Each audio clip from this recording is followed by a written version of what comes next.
बिस्मिल्लाहिर्रहमानिर्रहीम अस्सलाम वालेकुम नाज़रीन, मैं हूँ आपका मेज़बान दानिश अंसारी और आप देख रहे हैं मेरा YouTube channel Danish Ansari official. नाज़रीन, आज हम बात करेंगे मलिक महबूब साहब से, आप सबके फेवरेट हैं, मशहूर एस्ट्रोलॉजर हैं। अस्सलाम वालेकुम मलिक साहब, कैसे हैं आप? वालेकुम सलाम, अल्लाह का करम है। आप बताएँ कैसे हैं दानिश भाई? अल्हम्दुलिल्लाह मलिक साहब, मैं भी ठीक हूँ। मलिक साहब, आज प्रोग्राम का जो आगाज़ है वो बड़ी ही दिलचस्प, बड़ी इंटरेस्टिंग खबर से कर रहे हैं।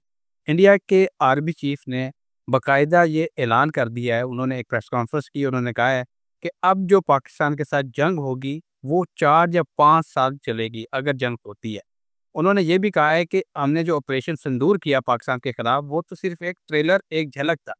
अब हम पाकिस्तान को पूरी फ़िल्म दिखाएँगे। लेकिन सर, मैं आपसे ये जानना चाहता हूँ कि क्या ये फ़िल्म जो ये ब कह रहे हैं, ये रिलीज़ भी होगी और क्या ये कामयाब होगी, बॉक्स ऑफिस हिट होगी या फ्लॉप हो जाएगी? जिस तरह ऑपरेशन सिंदूर जो है, वो फ्लॉप हो गया था। आप क्या देख रहे हैं? देखिए आगाज़ अच्छा होगा लेकिन मूवी फ्लॉप होगी, पहली बात। दूसरी बात ये है कि ये जो 4 साल की बातें कर रहे हैं, मुझे अभी ऐसे कोई हालात नहीं दिख रहा है। खुदा ना ख़ास्ता अभी अनकरीब। लेकिन हाँ, दिसंबर में कुछ डेट्स हैं जहाँ पे क्रिटिकल सिचुएशन हो सकती है, लेकिन ये 4 साल वाली कहानियाँ नहीं नज़र आती। Okay sir. अच्छा सर, जब यूक्रेन और रशिया के दरमियान जंग हुई थी, तो उस वक़्त भी हमें ये लग रहा था कि ये 3-4 या 6 हफ़्ते चलेगी। लेकिन उसने ऐसा जंग ने तवारत अख्तियार की कि आज तकरीबन 4 साढ़े 4 साल हो गए हैं, ये जंग ख़त्म नहीं हो रही। मैं आपसे सिर्फ़ ये जानना चाहता हूँ कि अगर खुदा न ख़ास्ता 2026 में भी पाकिस्तान और इंडिया एक मरतबा फिर जंग के मैदान में मुतारब होते हैं, तो आपको क्या दिखाई दे रहा है? क्या जो जंग होगी वो सिर्फ़ चंद हफ़्तों की, चंद दिनों की होगी, या ये इंडिया के जो आर्मी चीफ़ हैं, जो ये बात कर रहे हैं, वो इस तरह की होगी? आपको क्या दिखाई दे रहा है? और उन्होंने एक बात और भी की है, उनके बयान में ये बात शामिल है, उन्होंने कहा है कि इस मर्तबा जो जंग होगी उसमें हम भरपूर साइबर अटैक करेंगे पाकिस्तान पे। और उन्होंने ये भी कहा है कि हम इसराइल से नए मिसाइल खरीद रहे हैं, सुपरसोनिक मिसाइल, जो हम पाकिस्तान के खिलाफ इस्तेमाल करेंगे। धमकियाँ, मुझे तो लग रहा है ये धमकियाँ दे रहे हैं। आपको क्या दिखाई दे रहा है? देखिए एस्ट्रोलॉजिकली मुझे जो खतरनाक दिन थे, मैंने आपको पहले ही बहुत क्लियरली बता दिए थे। अब जो है यहाँ से मामलात अल्लाह करेगा बेहतरी की तरफ जाएँगी, जंग वाले हालात मुझे नज़र नहीं आ रहे। ये सिर्फ़ धमकियाँ हैं, मुझे कुछ ऐसा महसूस नहीं हो रहा। अलबत्ता दिसंबर में मैंने कहा है, 6 से जो 10 दिसंबर है, आपको अभी डेट्स भी बता देता हूँ, 6 से 10 दिसंबर की जो तारीखें हैं, वो मुझे ऐसा लगता है कि थोड़ी मुश्किल होने वाली हैं। तो अल्लाह खैर करेगा, लेकिन वो ऐसी नहीं है कि आप बोलें कि एक लंबी तवील जंग का आगाज़ उस टाइम से होगा, ऐसा कुछ भी नहीं है। Okay sir. Sir, Khyber Pakhtunkhwa में आज दहशतगर्दों की तरफ से ख़वारिज जो हैं, भारतीय प्रॉक्सीज़ जो हैं, उनकी तरफ से एक बहुत ही बड़ी कार्रवाई देखने को मिली। अगर हमारी सिक्योरिटी फोर्सेज़ वक़्त पर इनकी कार्रवाई ऐसी ना करती इनको रोकने की, तो मुमकिन था कि बहुत बड़ा ये हादसा हो जाता। लेकिन सिक्योरिटी फोर्सेज़ ने बर वक़्त कार्रवाई की और 23 जो ख़वारिज हैं, उनको जहन्नम वासिल किया। सर, ये प्रॉक्सीज़ जो हैं वो इतने बड़े पैमाने पे पाकिस्तान में काम कर रही हैं, और आए दिन ये खबर मिलती है कि फलानी जगह पे जो हमारी सिक्योरिटी फोर्सेस ने इतने जो हैं दर्जनों जो ख़वारिज हैं उनको हलाक कर दिया। सर, ये प्रॉक्सीज़ आपको क्या दिखाई दे रहा है? कब तक इनकी जो मुदाखलत है पाकिस्तान में ख़त्म हो जाएगी? देखिए, ये प्रॉक्सी वॉर अभी ज़रा कंटिन्यू रहेगी, मैंने आपको पहले भी बताया है। ये जो अफ़गानिस्तान से चल रहा है मामला, ये ज़रा लंबा चलेगा। इंडिया से नहीं चलता हुआ अभी दिख रहा, अफ़गानिस्तान से ज़रूर दिख रहा है। जो कि मुझे ऐसा लगता है होपफुली दिसंबर में अमन-ओ-अमान की तरफ जाएगा। लेकिन परमानेंट सॉल्यूशन अभी उसमें टाइम लगेगा। ये जो मसले-मसाइल हैं इसमें अभी अ, थोड़ा टाइम है, फ़ौरन नहीं होंगे। मोस्ट प्रोबेबली दिसंबर में एक छोटा-सा ब्रेक आएगा, जिसका मैंने आपको बताया है कि दिसंबर का जो सेकंड हाफ होगा वो ज़रा खामोश भी रहेगा।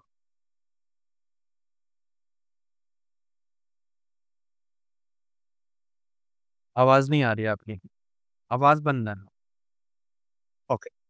सर, ये बता दें कि 2025 का जो इख्तिताम है पाकिस्तान में, वो सियासी हवाले से क्या पुरअमन रहेगा? क्योंकि आज जो है अलीमा खान समेत मुतअद्दिद जो पीटीआई के सपोर्टर्स हैं, उनको अडयाला जेल के बाहर से गिरफ्तार कर लिया गया। वो धरना कर रहे थे, जिसके बाद उन्हें गिरफ्तार किया गया। आप क्या देखते हैं, कोई बड़ा प्रोटेस्ट आपको दिखाई दे रहा है पाकिस्तान में खान साहब की रिहाई के हवाले से? रिहाई के लिए ज़रा मुश्किल है, लेकिन हाँ, अलबत्ता प्रोटेस्ट होते हुए आपको नज़र आएँगे अगले 15 दिन। अभी ओके सर। जो मामलात हैं वो पॉलिटिकल डिस्टर्ब होंगे अगले 15 दिन के लिए। ओके। अच्छा सर, लाहौर में आज जो है वो बड़ी एक्टिविटी दिखाई दे रही है। पूरे लाहौर में और ख़ासतौर पे पूरे पंजाब में दफ़ा 144 नाफिज़ है। लाहौर का एक मखसूस हिस्सा जो है यतीम खाना से लेके पूरा मुल्तान रोड जो है उसको ब्लॉक कर दिया गया है, क्योंकि आज जिस वक़्त हम ये वीडियो रिकॉर्ड कर रहे हैं, खादिम हुसैन रिज़वी का जो है वो आज उर्स है, और जिस वजह से आपको क्या दिखाई दे रहा है? क्या दोबारा से टीएलपी के जो कारकुनान हैं वो और हुकूमत आपस में दोबारा से आमने-सामने आ सकते हैं? क्योंकि इस उर्स को मनाने के लिए पूरे सूबे से लोग जो हैं वो लाहौर का रुख कर रहे हैं। क्या दिखाई दे रहा है आपको? देखिए, मैंने आपको पहले ही बता दिया था कि अगले जो 15 दिन हैं, उसमें पॉलिटिकल टर्मॉइल, केओस या किसी तरह का जल्द से जुलूस तहरीकें चलती हुई दिखेंगी। तो ये अगर एकदम से आपके सामने आ जाएँ तो सरप्राइज़िंग बात नहीं है, क्योंकि टाइम ही ऐसा चल रहा है। कोई भी रीज़न से, किसी भी वजह से लोग आपको सड़कों पे नज़र आएँगे।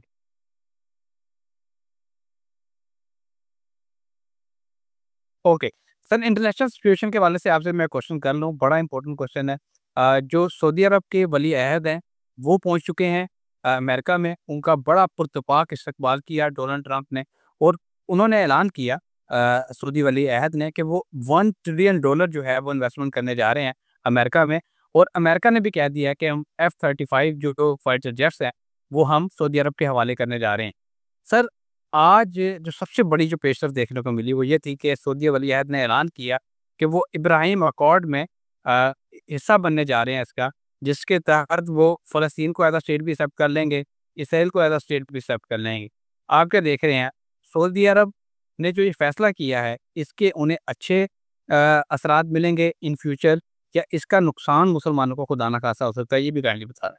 देखिए, सऊदी अरब और ये मिडल ईस्ट जो है ना, अभी आने वाले दिनों में मेजर जंग, मतलब तीसरी वर्ल्ड वॉर के लिए तैयारी कर रहा है।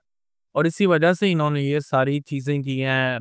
मतलब जो एग्रीमेंट हो रहे हैं, ये वॉर ज़ोन से रिलेटेड या मिसाइल या ऐसे एलिमेंट जो वॉर में यूज़ होते हैं, उनके लिए किए हैं। तो मुझे लगता है कि ये आने वाले दिनों की प्लानिंग हो रही है। इसमें नुकसान-फ़ायदे की बात नहीं हो रही कि ये क्यों एक्सेप्ट कर रहे हैं, क्यों रिजेक्ट कर रहे हैं। ये एक्चुअली अपने वॉर ट्रेड्स को एक्टिवेट कर रहे हैं, ताकि आने वाले दिनों में इनके पास भी ऐसे जदीद आलात हों, या जो वॉर में इस्तेमाल होते हैं मिसाइल वगैरह, वो सब अवेलेबल। ओके। सर, सऊदी अरब ने अभी रिसेंटली 2 मुआहदे किए हैं, एक पाकिस्तान के साथ, वो नेटो जैसा मुआहदा है कि अगर सऊदी अरब पे हमला होगा, वो पाकिस्तान पे हमला तस्वर होगा, और सेम ऐसा ही मुआहदा अमेरिका के साथ भी कर लिया है। क्या सऊदी अरब खतरे में है? क्योंकि सऊदी अरब जो ये इस तरह के मुआहदे कर रहा है, वो बड़े स्ट्रैटेजिकली कर रहा है। जब से कतर पे अटैक किया गया इसराइल के ऊपर, इसराइल की तरफ से, तब से हम देख रहे हैं कि सऊदी अरब इस तरह के इक़दामात उठा रहा है। इन फ्यूचर, क्योंकि हमारा जो किबला है खाना काबा वो भी वहीं है, इज़्ज़त माब हज़रत मोहम्मद सल्लल्लाहु अलैहि वसल्लम का रोज़ा जो है वो भी वहीं पर है। आप क्या देख रहे हैं कि सऊदी अरब की जो इन्वॉल्वमेंट होगी, आपने जैसे बताया तीसरी जंग अज़ीम में, वो क्या हो सकती है? क्या ये इलाका महफूज़ रहेगा, या यहाँ पे भी इसकी सरहदों के अंदर भी जंग होती है आपको दिखाई दे रही है? ये भी काइंडली बता दें, खुदा ना ख़ास्ता। देखें, इलाका तो मिडल ईस्ट का पूरा ही इन चक्करों में आएगा, लेकिन आप ये ना सोचें कि शायद खुदा ना खास्ता सऊदी अरब के अंदर ऐसे मामलात होंगे, लेकिन ये सिक्योरिटी के लिए सब कुछ किया जा रहा है। मुझे नहीं लगता कि सऊदी अरब इटसेल्फ कोई हुँ, क्या कहना चाहिए, मतलब कि बहुत बड़ी जंग में जा रहा, लेकिन ये अपने लिए वसाइल खड़े करके अपने आप को प्रिपेयर कर रहा है। बिल्कुल सर, हमारी दुआ भी अल्लाह से यही है, अल्लाह पाक सऊदी अरब को अपने हिफ्ज़-ए-ईमान में रखे। एक और बड़ा इंपॉर्टेंट क्वेश्चन है सर, वो यूक्रेन और रशिया के हवाले से है। यूक्रेन और रशिया के दरमियान गुज़श्ता 1 हफ़्ते से सिचुएशन जो है वो बड़ी ज़्यादा ख़राब हो गई है, और 4 साल से ज़्यादा हो गए हैं, ये जंग ख़त्म होने का नाम नहीं ले रही। आप क्या देख रहे हैं, 2025 ख़त्म होने से पहले क्या यूक्रेन और रशिया के दरमियान कोई सुलहनामा तय पा जाएगा, या 2026 भी जंग की नज़र हो जाएगा? नहीं सर, ये अभी करीब में नहीं होने वाला, कोई भी मामला इन दोनों के बीच में। मुझे नहीं लगता इतनी जल्दी हल होगा।